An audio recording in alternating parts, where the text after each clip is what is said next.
नमस्कार. Karwar plus Konkani news चॅनलाचे तुमगेले स्वागत. पद्मश्री पुरस्कृत तुळशी गौडा अस्वस्थ झाल्यान आस्पत्रेत दाखल. कारवार जिल्ह्याच्या अंकोला तालुक्याची पद्मश्री पुरस्कृत तुळशी गौडा हेमी आरोग्यात बिघाड झाल्यान कारवारच्या जिल्हा आस्पत्रेत दाखल झालात. तेमगेल्या प्रकृतीत बिघाड झाल्यान कारवारच्या जिल्हा आस्पत्रेत उपचार सुरू आसात. सध्या तिका ICU निगा घटकात उपचार सुरू आसात.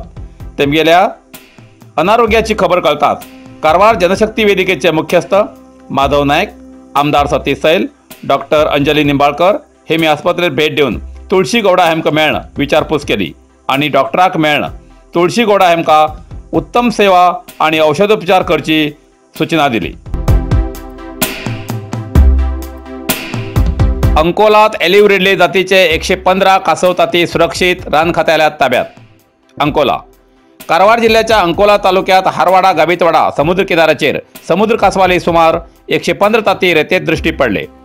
समुद्र किनाऱ्यार रेतेत ताती आशिल्ली ल्हान पोरां खेळताना तेमगेल नजरेक पडले आणि ही खबर स्थानिकान अरण्य खात्याक कळोवन तेमी घटनास्थळार येवन तात्याचे परीक्षण केले. हे ताती सुमार 1 हप्त्या पयलीं घाईल उरतले असो अंदाज व्यक्त केला. अरण्य खात्याच्या कर्मचाऱ्यान हे 115 ताती सुरक्षित ताब्यात घेवन संरक्षण केंद्रात दवरलात. हे ताती आशिल्ली खबर रान खात्याक दिल्ल्यान ती सुरक्षित दवरसाठी मदत झाली म्हण खात्यातर्फेन सार्वजनिकाले आभार मानले. या तरेची सार्वजनिकाक जागृती जावूं जाय अशें तेमी मत व्यक्त केले.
दिलीप सोबत हाडून दिले म्हटलं. हा पैसे